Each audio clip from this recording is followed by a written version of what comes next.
الحمد لله والصلاة والسلام على رسول الله.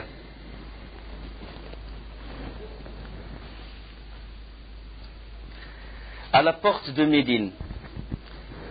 À la porte de Médine, comme j'ai dit, un homme s'arrêta et brandit son épée. C'était Abdullah ibn Abdillah ibn Ubay ibn Saloul. Les compagnons, il laisse passer les compagnons, et quand son père, Abdullah ibn Ubay ibn Saloul, passa à côté de lui, il l'arrêta. Et il lui dit, par Allah, tu ne rentreras à Médine que si le messager d'Allah te l'autorise. Et c'est lui. Et c'est lui le plus élevé. C'est lui le plus élevé, le plus puissant, et c'est toi le plus bas et le plus faible. Huwa al-a'az wa anta al-adl. Abdullah ibn Ubay fut étonné de la réaction de son fils. Il n'a pas pris au sérieux ce qu'il a dit et il s'avança. Et puis Abdullah, son fils, il mit l'épée, le bout de l'épée, sur la poitrine de son père. Il a dit, tu ne rentreras pas sauf s'il te l'autorise. Wallahi la tadkhul.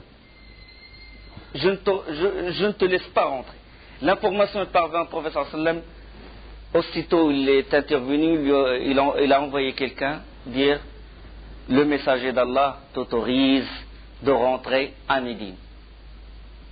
Le prophète sallallahu alayhi wa sallam lui autorisa de rentrer à Médine. C'est qu'après que son fils se retira, il le laissa rentrer à Médine. La fierté de l'islam. L'islam, il a repris sa fierté.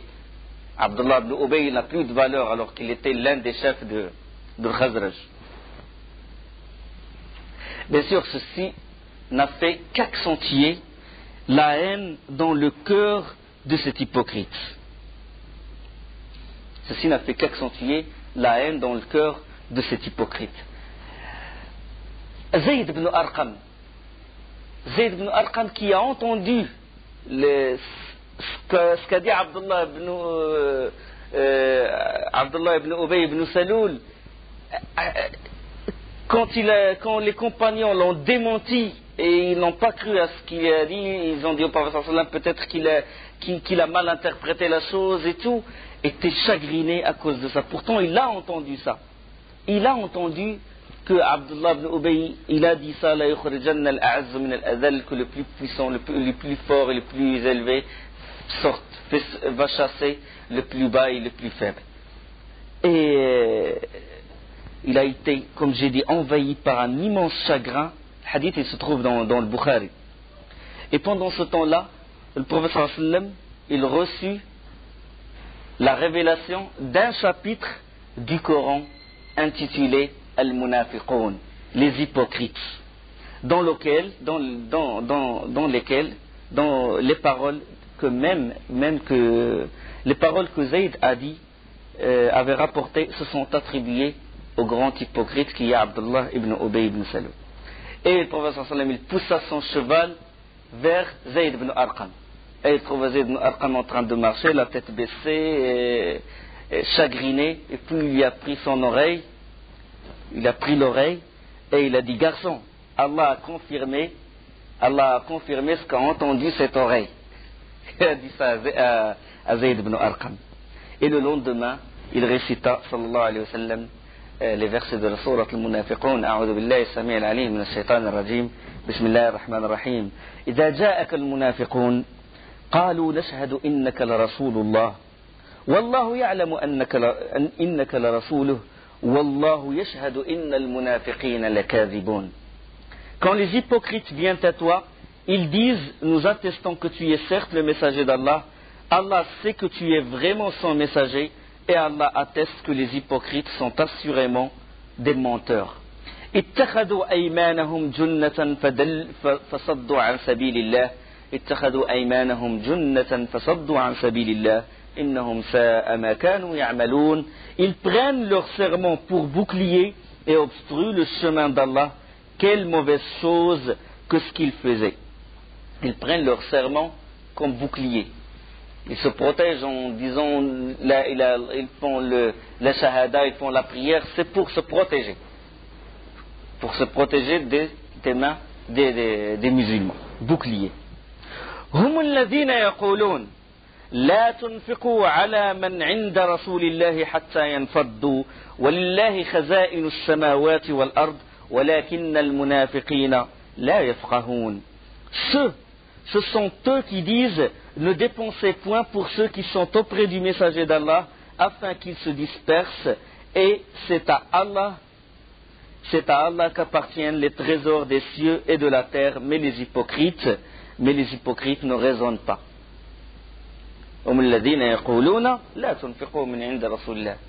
Ne dépensez pas, ne leur donnez pas, n'aidez pas ces immigrants. يقولون لئن رجعنا إلى المدينة ليخرجن الأعز منها الأذل ولله العزة ولرسوله وللمؤمنين ولكن المنافقين لا يعلمون. Ils disent si nous retournons à Médine, le plus élevé et le plus puissant chassera le plus bas et le plus faible.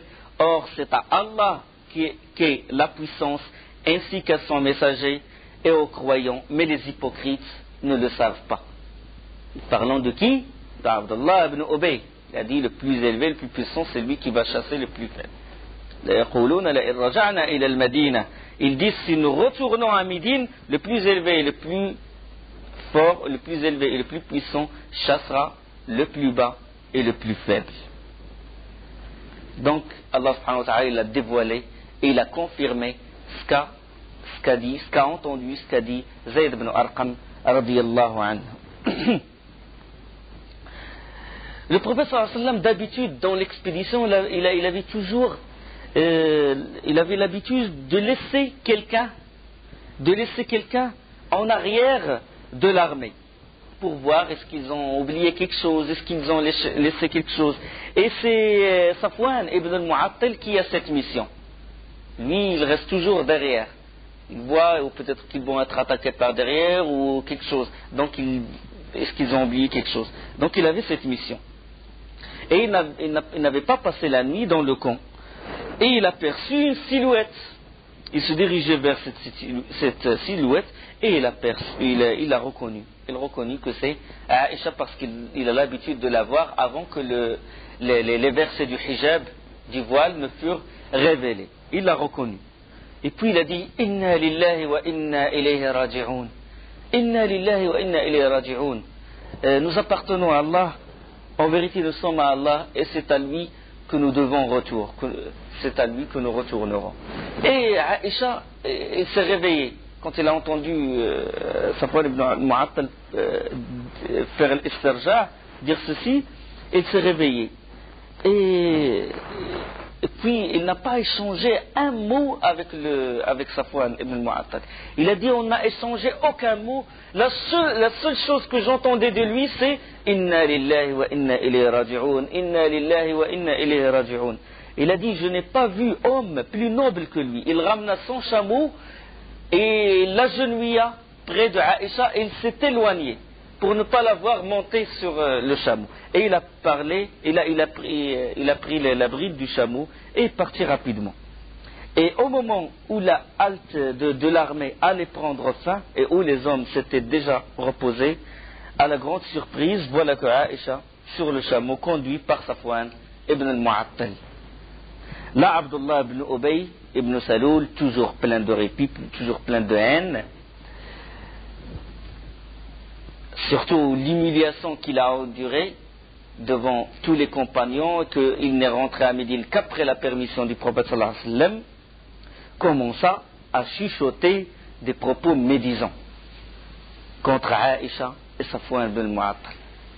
Il commença à chuchoter des propos médisants, commença à toucher à la réputation de Aïcha radiyallahu anha. Il n'a pas annoncé clairement l'accusation. Il ne l'a pas annoncé clairement.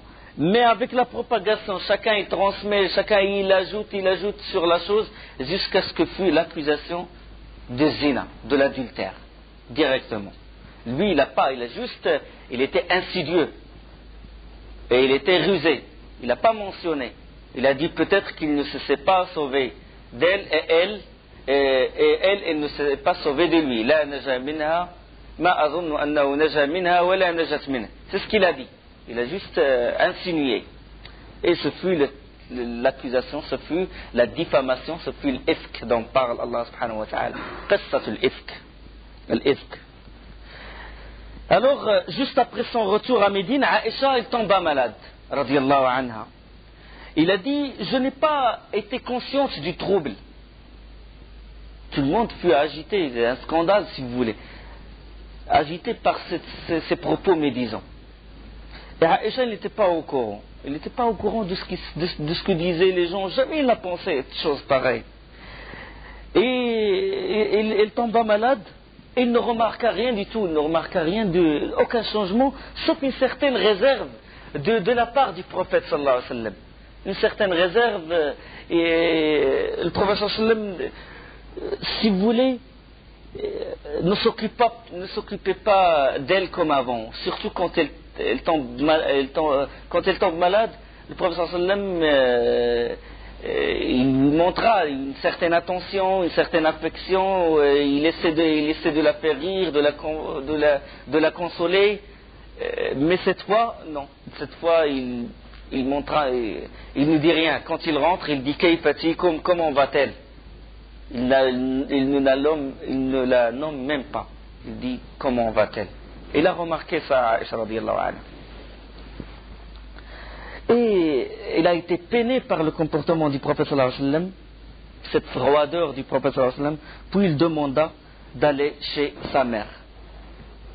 Malade, affligé par la maladie, et en plus le comportement du prophète sallallahu alayhi wa sallam envers elle, il a dit au prophète sallallahu alayhi wa sallam, me permets-tu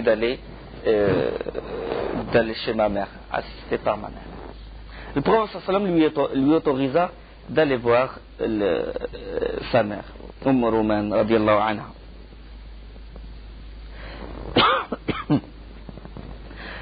Durant cette période, Médine, secouée par ce trouble-là, la médisance, les propos médisants, l'accusation de l'adultère contre Haram Rasul sallallahu alayhi wa sallam, la femme du prophète sallallahu alayhi wa sallam, Aïcha, et durant ce temps-là, la révélation Allah subhanahu wa ta'ala interrompa la révélation. Presque un mois d'interruption. Qui dit révélation dit miséricorde. On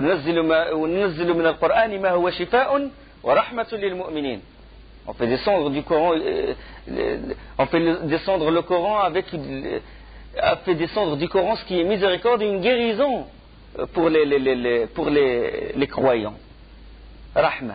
Allah subhanahu wa ta'ala, c'est comme s'il a voulu punir les gens. Ces gens-là qui propageaient, pourtant des musulmans, et ils propageaient des propos médisants sur Siddiqa, la véridique, Aïcha radiyallahu anha. La valeur, la grandeur de ce péché, le fait de dire des choses, le fait de ne pas de dire des choses dont on n'est pas sûr, de propager des choses sur des gens dont on n'est pas sûr, c'est grave. Le regard d'Allah subhanahu wa ta'ala, il les a châtiés en arrêtant carrément le wahi. Et le prophète sallallahu alayhi wa sallam, il attendait toujours, il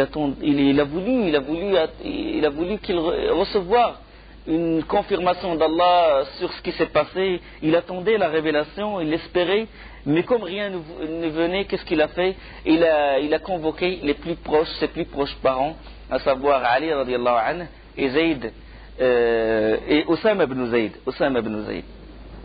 radiyallahu anhuma. Osama, il a dit, c'est ta famille, c'est ton épouse, et nous ne connaissons d'elle que du bien. Nous ne connaissons d'Aïcha que du bien. Tout ça, ce n'est que du faux, tout ça n'est que de purs mensonges. Ali radiyallahu anhu, il a dit, Allah ne t'a pas limité. Il y a bien des femmes en dehors. Si le problème s'est créé à cause d'elle, donc il y a d'autres femmes. Tu peux choisir les femmes que tu veux. Mais cependant, il a conseillé le professeur, il a dit, interroge la servante de Aïcha. On sait que la servante, avec sa maîtresse, ils sont toujours, il y a une confidence. Il a dit, interroge la servante. Jusqu'à quel point la rumeur s'est transmise jusqu'à quel point le trouble, toute Médine a été victime de ce trouble, à cause des hypocrites, à cause des langues des hypocrites, et à cause aussi des musulmans qui écoutent ces hypocrites-là, qui les aident et qui propagent sans... Ils n'avaient pas l'intention de toucher à Aïcha, mais ils doutaient de ça. Ils étaient influencés par les hypocrites. Le danger de nifaq des hypocrites. Le prophète sallam, qu'est-ce qu'il a fait? Il fit mander l'esclave, la servante, et il lui dit, il s'appelle Bourayra, il a dit, oh Bourayra, as-tu jamais vu chez Aïcha quelque chose qui te la rende suspecte? Et Bourayra a répondu, il a dit, par celui qui t'a envoyé avec la vérité, je ne connais d'elle que du bien. S'il en était autrement, Allah en informerait son envoyé. Je ne sais rien que l'on puisse reprocher à Aïcha. Je la connais très bien. Il a dit, sinon, avec la simplicité de ses propos, il a dit, sinon, qu'elle est une fille encore jeune et que lorsque je pétris la pâte et que je lui demande de la surveiller, elle s'endort et la brebis vient, elle mange cette pâte-là. La seule chose, avec la simplicité d'une femme honnête, naïve. Il a dit, c'est ce que je lui reproche, c'est la seule chose, et il a juré que c'est la seule chose qu'il reproche à Aïcha, pas d'autre chose. Et lorsque le prophète sallallahu alayhi wa sallam se rendit pour la prière, il monta sur le minbar, et après avoir exalté Allah subhanahu wa ta'ala, après avoir remercié Allah subhanahu wa ta'ala, il dit, s'adressant aux fidèles, et il dit aux gens, que vous semble-t-il de ceux qui m'offensent? Que vous semble-t-il de ceux qui m'offensent à travers des membres de ma famille, en répandant sur eux des faux bruits? Par Allah, je ne connais que du bien des gens de ma famille. Je ne connais que du bien des gens de ma maison et que du bien de l'homme dont il parle, qui n'est jamais entré dans ma maison sans que je sois avec lui. Parlons de Aïcha et de Safwan ibn al-Mu'attal. Cet homme, il a dit, je le connais, et il ne rentre chez moi qu'avec ma compagnie. Jamais il ne rentrait sans que je sois là. Pourquoi vous propagez des choses pareilles sur lui? Et à peine avait-il parlé que Usayd ibn Hudayr, il se leva et parla ainsi. Il a dit, envoyé d'Allah, si ces hommes sont des Aussites, il fait partie de Aus, Usayd ibn Hudayr. Si ces hommes sont des Aussites, nous nous occuperons d'eux. Et s'ils appartiennent à nos frères de Khazraj, tu n'as qu'à nous passer un ordre, car ils méritent d'être décapités. J'ai dit, si c'est des Aus, on va s'occuper d'eux. Mais si c'est nos frères les Khazraj, donne-nous l'ordre, on va leur couper la tête. Parce qu'il sait qu'Abdullah ibn Ubay, il fait partie de Khazraj. Et il sait aussi que Hassan ibn Thabit, il fait partie de Khazraj. Et Hassan ibn Thabit est tombé dans le piège des hypocrites et il a accusé Aïcha radiyallahu anha. Avant qu'il eût terminé ses propos, que Saad ibn Ubada radiyallahu anhu était déjà debout. Et puis, bon, pour défendre Hassan ibn Thabit, etc., il a dit, tu mens, par Allah tu mens, vous ne le tuerez pas, vous ne le pouvez pas, si tu n'aurais jamais dit une chose pareille, si cette personne il fait partie des Aus. Tu l'as dit exprès parce que tu sais qu'il fait partie du Khazraj, tu n'es pas juste.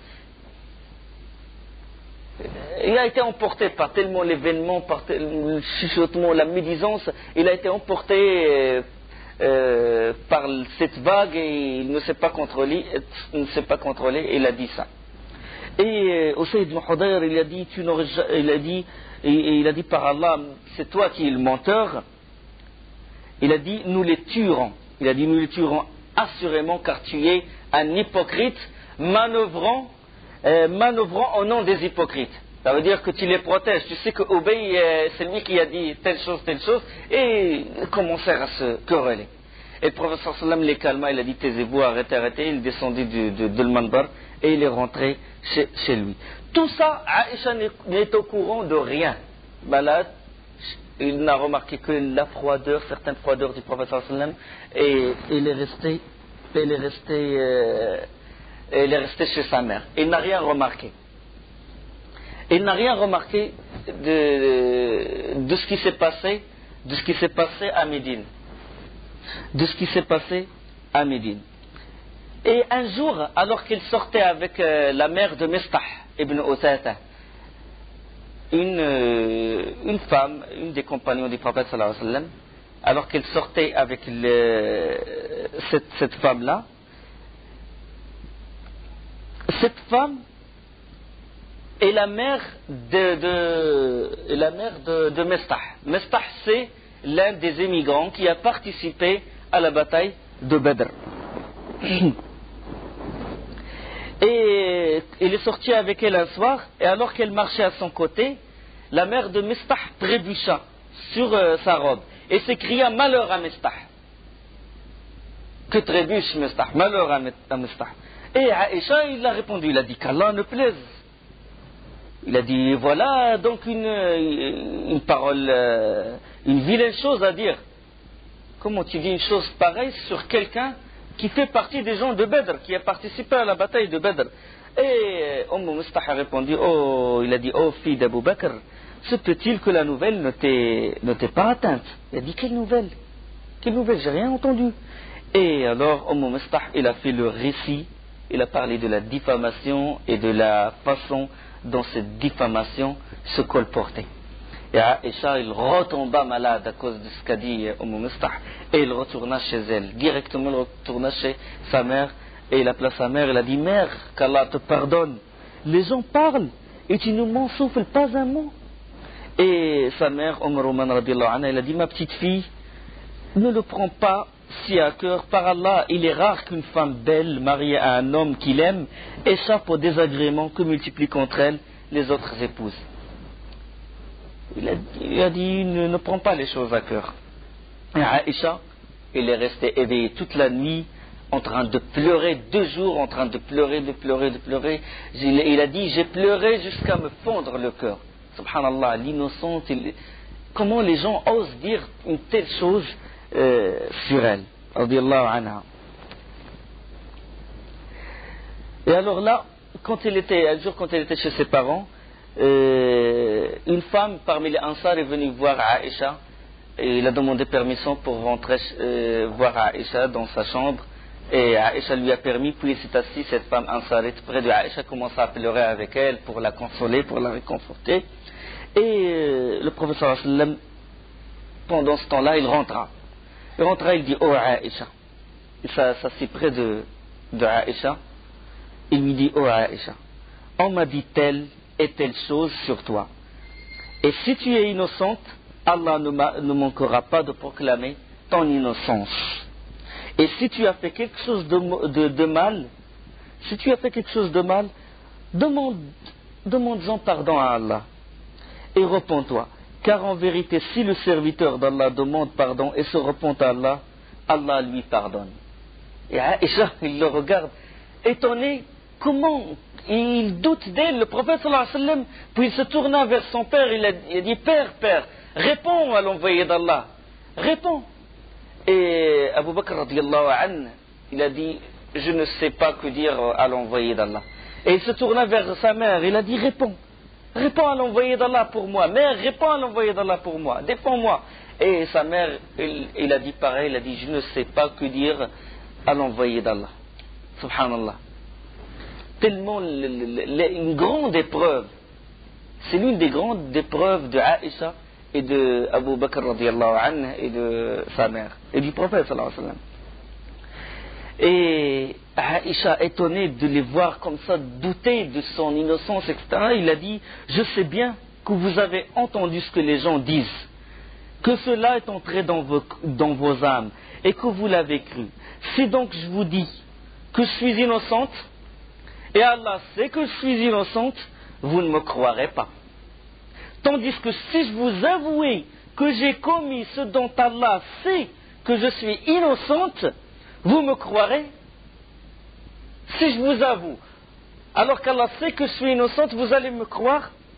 Puis, il a dit: entre vous et moi, je ne vous dirai qu'une chose, c'est ce qu'a dit, et puis il commença à se rappeler, et il a oublié le nom de Yaqub alayhi salam. Et quand il chercha à se rappeler le nom de Yaqub, puis il a dit Abu Yusuf, tellement il était troublé, il a dit: je ne vous dis que ce qu'a dit Abu Yusuf à ses fils. Il a dit Fasabrun jamil, wallahu al-musta'anu ala ma tasifun. Il ne me reste plus donc qu'une belle patience. Allah vienne m'aider contre ce que vous racontez. Et puis, il raconte elle-même, la version de Bukhari, il dit à Aïcha radiyallahu anha, j'allais alors m'étendre sur ma couche, espérant qu'Allah me déclarerait innocente. Quand le prophète sallallahu alayhi wa sallam lui a dit ça, il a dit repens-toi, il a dit que quand il a dit ça, aucune goutte n'a pu sortir de mes yeux. Ça y est, mes yeux se sont desséchés. Le prophète sallallahu alayhi wa sallam, il doute d'elle. Et puis, il a dit, elle espérait qu'Allah l'innocenterait. Et il a dit une chose, il a dit, je ne pensais pas qu'Allah subhanahu wa ta'ala va parler de moi dans le Coran. Parce que je me trouvais trop insignifiante. Qui je suis pour qu'Allah parle de moi dans le Coran?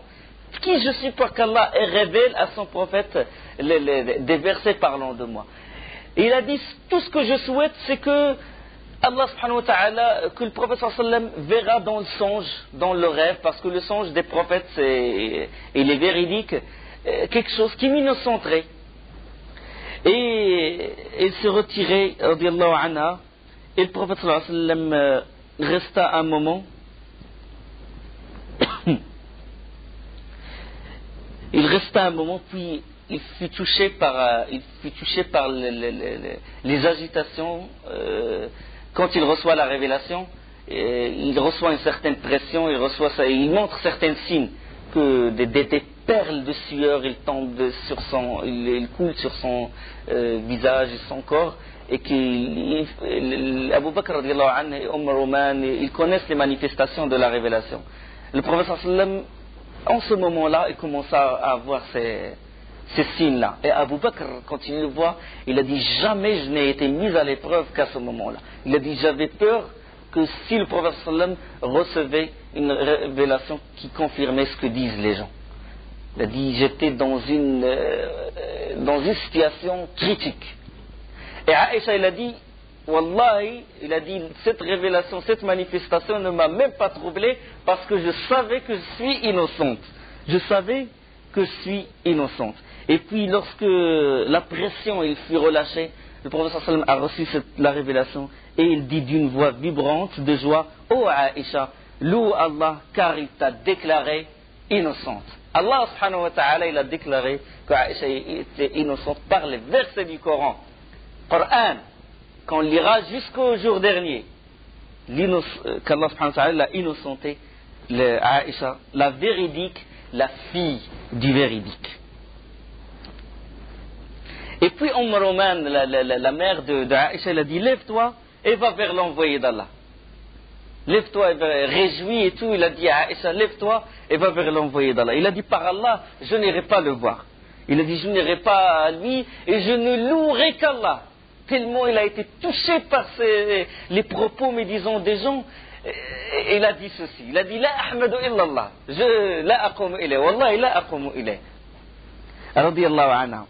Les paroles divines qui innocentes à Aïcha, radiyallahu anha, dans Surah An-Nur: Inna alladhina ja'u bil ifki usbatun minkum.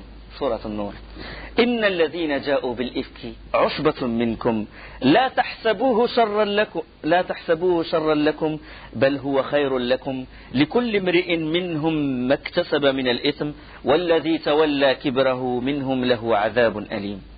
والذي تولى كبره منهم له عذاب أليم.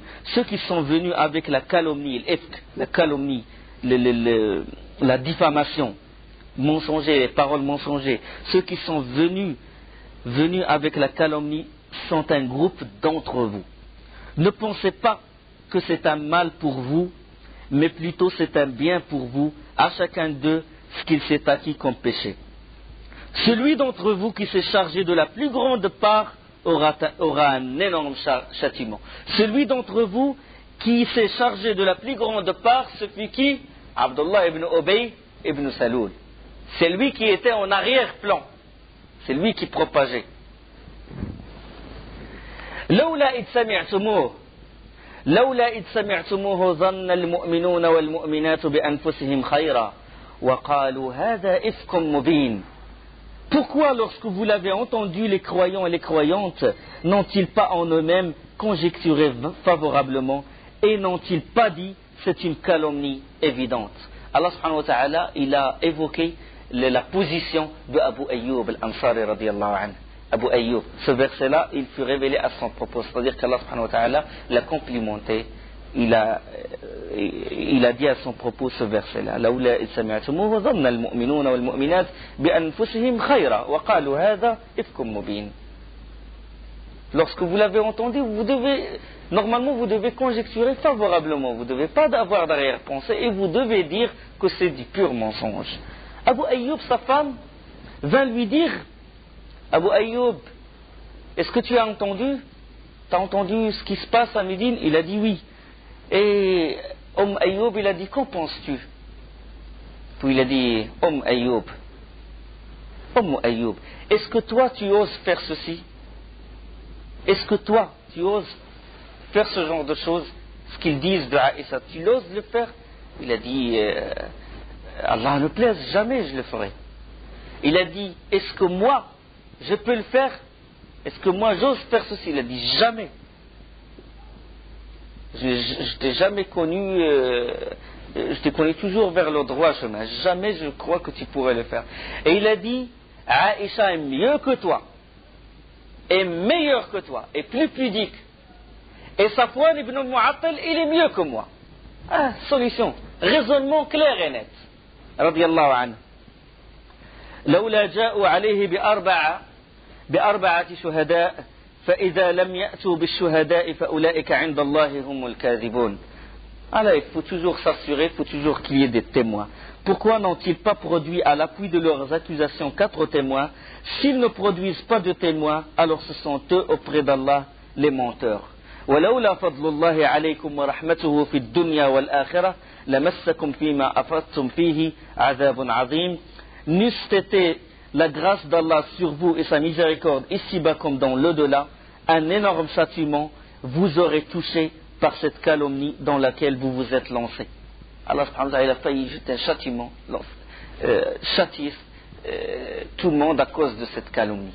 Voilà la médisance, les conséquences de la médisance, le trouble que ça crée, d'écouter les hypocrites.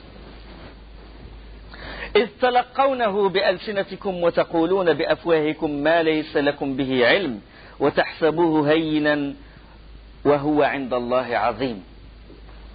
إذ تلقوه بألسنتكم, quand vous colportiez la nouvelle avec vos langues et disiez de vos bouches ce dont vous n'avez aucun savoir et vous le comptiez comme insignifiant alors qu'auprès d'Allah cela est énorme. Alors qu'auprès d'Allah cela est énorme. يعظكم الله أن تعودوا لمثله أبدا إن كنتم مؤمنين. يعظكم الله أن تعودوا لمثله أبدا إن كنتم مؤمنين. Allah vous exhorte à ne plus jamais revenir à une chose pareille si vous êtes croyant. Il vous met en garde, ne revenez jamais à une chose pareille.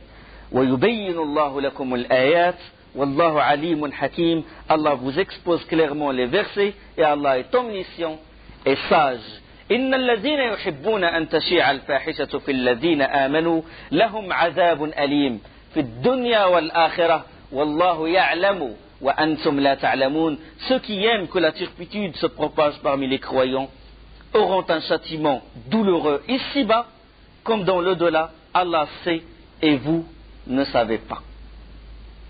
الذين يريدون أن تشيع, ils aiment que la turpitude se propage. هذه مصيبة. La turpitude se propage parmi les croyants. Ils veulent toucher la réputation des croyants. Et ici, ils touchent la réputation de Aïcha radiyallahu anha, la meilleure des femmes du prophète sallallahu alayhi wa sallam, al-Hafid al-Zahabi, le grand savant al-Hafid al-Zahabi qui sort de l'école salafi d'Ibn Taymiyyah. Ibn Kathir, Ibn al-Qayyim, al-Hafiz al-Zahabi, tous ceux-là sont les élèves d'Ibn Taymiyyah. Donc, Kitab Siyar A'lam al-Nubala, quand il parle de la biographie des hommes, il parle de Aïcha. Puis il a ramené des propos sur la divergence des savants, qui est la meilleure. Est-ce que c'est Aïcha ou Khadija? Et puis il a dit, je n'arrive pas à trancher. Je n'arrive pas à trancher qui est la meilleure, est-ce que c'est Aïcha ou c'est Khadija. Tout ce dont je suis sûr, une chose, c'est que Aïcha c'est la plus savante femme sur terre. La plus savante. Je suis sûr que c'est Afqahu Nisa et Ahl al-Ard. Première chose. Deuxième chose, c'est que je suis sûr que c'est la compagne du prophète sallallahu alayhi wa sallam au paradis. هذه سيرة عائشة رضي الله عنها. وإن الذين يحبون أن تشيع الفاحشة في الذين آمنوا لهم عذاب أليم في الدنيا والآخرة والله يعلم وأنتم لا تعلمون ولا يأتل أولو الفضل منكم والسعة أن يؤتوا أولي القربى والمساكين والمهاجرين في سبيل الله وليعفوا وليصفحوا ألا تحبون أن يغفر الله لكم والله غفور رحيم ألا تحبون أن يغفر الله لكم والله غفور رحيم. Et que les bonnes personnes et les détenteurs d'aisance parmi vous ne jurent pas de ne plus faire de dons, ne jurent pas de ne plus faire des dons aux proches, aux pauvres et à ceux qui émigrent dans le sentier d'Allah, qu'il pardonne et absolve. N'aimez-vous pas qu'Allah vous pardonne, et Allah est pardonneur et miséricordieux. Abu Bakr radiallahu anhu, ce verset fut révélé à propos de Abu Bakr. Abu Bakr, il avait pris l'habitude de verser régulièrement à Mistah ibn Utata, celui qui a déclaré clairement que l'adultère. Abu Bakr avait l'habitude de verser régulièrement à Mistah, qui faisait déjà partie de sa parenté, une certaine somme d'argent, une allocation. Il lui donne chaque mois ou une allocation, une espèce. Et à la suite de cet incident, il déclare, il a dit jamais plus, par Allah, je ne donnerai quelque chose à Mistah. Et jamais plus, je ne lui accorderai une faveur après ce qu'il a dit contre Aïcha, et après le chagrin qu'il nous a causé. Tellement il a été touché, Abu Bakr radiallahu anhu. La réputation c'est très important. Il touche subhanallah, la réputation de sa propre fille, la réputation à lui, son honneur. Subhanallah, le compagnon du prophète sallallahu alayhi wa sallam. Et quand Allah subhanahu wa ta'ala il révéla ألا تحبون أن يغفر لكم, qu'il pardonne et absolve, فليعفوا وليصفحوا ألا تحبون أن يغفر لكم. N'aimez-vous pas qu'Allah vous pardonne, et Allah est pardonneur et miséricordieux. Quand Abu Bakr il a entendu ce verset, il a dit si je veux qu'Allah me pardonne, et il courut vers Mistah et il lui dit je te remets cette allocation que je te donnais d'habitude, je vais la remettre, je veux qu'Allah me pardonne. Radiallahu anhu, Abu Bakr, il ne lui retira pas ce don. إن الذين يرمون المحصنات الغافلات المؤمنات لعنوا في الدنيا والآخرة ولهم عذاب أليم. Ceux qui lancent des accusations contre des femmes vertueuses, chastes et croyantes, Aïcha radiallahu anha, sont maudits ici-bas comme dans l'au-delà. Ils auront un énorme châtiment. يوم تشهد عليهم ألسنتهم وأيديهم وأرجلهم بما كانوا يعملون. Le jour où leur langue, leurs mains et leurs pieds témoigneront contre eux tout ce qu'ils faisaient. يوم تشهد عليهم ألسنتهم وأيديهم وأرجلهم. Tous ceux qui disent du mal sur Aïcha radiallahu anha, tous ceux qu'après, parce qu'il y avait le problème entre Muawiyah et Ali, tout ce qui s'est passé après, tous ceux qui disent du mal sur Aïcha, ces versets-là ils répondent. Celui qui touche à la réputation de Aïcha et il propage des fausses accusations sur elle, ceux-là sont les alliés de qui? Sont les alliés de Abdullah ibn Ubay ibn Saloul. Sont les alliés de Abdullah ibn Ubay ibn Saloul. Il y avait un vrai allié après la fitna, qui est Abdullah ibn Saba al-Yahudi. Abdullah ibn Saba le juif, c'est lui qui a créé la discorde entre les musulmans. Il est pareil, c'est la même graine de l'hypocrisie. Donc tous ceux qui touchent à la réputation d'Aïcha, ces versets-là répondent. Allah subhanahu wa ta'ala, c'est Allah qui la défend. Allah subhanahu wa ta'ala a prescrit la sanction à appliquer contre ceux qui ont diffamé Aïcha, la femme honorable, sans preuve. Donc 80 coups de fouet. 80 جلدة. والذين يرمون المحصنات ثم لم يأتوا بأربعة شهداء فاجلدوهم 80 جلدة. Et ceux qui lancent des accusations contre des femmes chastes sans preuve, par la suite sans ramener 4 témoins, fouettez-les de 80 coups de fouet.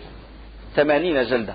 Tu dis quelque chose, tu touches à la réputation d'un homme et tu rentres tranquille chez toi. Non, l'islam, il est juste.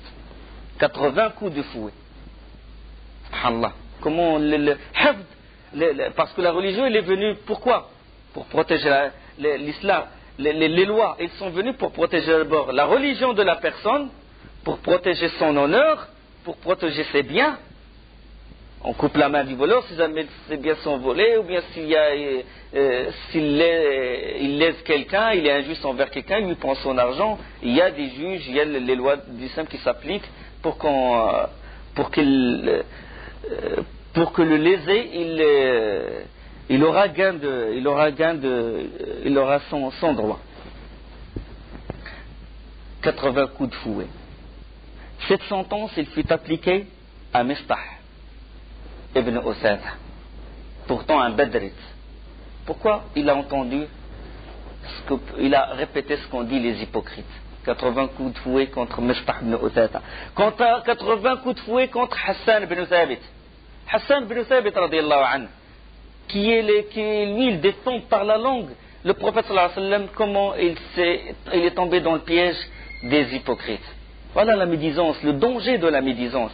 Lui qui répond, il défend le prophète sallallahu alayhi wa sallam, que le prophète sallallahu alayhi wa sallam dit, il dit réponds aux mécréants par tes poèmes. Réponds. Et Waruh al-Qudus ma'ak, le Saint-Esprit est avec toi, c'est-à-dire Jibril, il est avec toi. C'est comme un écrivain ou un journaliste qui écrit toujours un article qui défend l'islam et tout.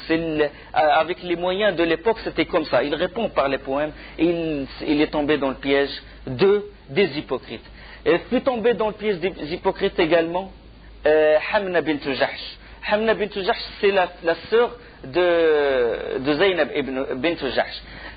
Inch'Allah, on va parler du mariage parce que à ce moment-là, le prophète sallam s'est marié avec Zaynab bint Jahsh et Hamna bint Jahsh, il a voulu défendre sa sœur, il a voulu œuvrer dans l'intérêt de sa sœur et il a propagé cette calomnie sur Aïcha. Il fut fouetté également. Zaynab bint Jahsh, c'était la plus grande rivale de Aïcha parce qu'après Aïcha, le prophète sallam, il aime le plus Zaynab radiyallahu anha. Et quand le prophète sallam allait voir Zaynab, lui a dit, qu'en penses-tu? Il a dit, envoyé d'Allah, je ne connais d'elle que du bien. Aïcha a dit que son iman l'a protégée, sa virtuosité l'a protégée. Elle était croyante. Sauf le danger de la médisance, ça crée un trouble. Un mois, le djihad s'est arrêté. Un mois, il n'y a pas de révélation. À cause de le danger intérieur, il est plus grand, il a beaucoup plus d'effet que les armes des ennemis, que les ennemis eux-mêmes. La médisance, c'est ce qui se passe maintenant. Subhanallah. On dit des mots, on propage du mal, on touche à la réputation des savants. On touche à la réputation des savants. Donc ces versets-là, ils répondent, ils disent qu'il ne faut pas propager une chose pareille. Il ne faut pas douter les gens sur la véracité ou sur l'équité de tel savant ou de telle personne. Ne parlons pas des gens normaux. Parlons de nous, de Ahl-Sunnah al-Jama'a, de Ahl-Salaf. Le problème maintenant, dans beaucoup de pays, subhanallah, les salafiyés divergent entre eux. Ils parlent de tel savant, ils touchent à sa réputation, ils disent il est dévié dans sa voie, il est dévié dans... Subhanallah. C'est ça ça retarde tout. Ça retarde la miséricorde d'Allah, ça retarde le djihad, ça a tout retardé. À Médine, ça a retardé beaucoup de choses. Le prophète sallam a été troublé avec ça. Il ne parlait même pas à Aïcha, il ne s'occupait que de ce problème. Les compagnons entre eux déjà, ils se querellaient, subhanallah, ils dégainent l'épée, alors qu'il y avait l'ukhuwa al-mahabba entre eux. On regarde le problème de la médisance, le danger de la médisance. Subhanakallah bihamdik, shadu la ilaha illa ant, astaghfiruka wa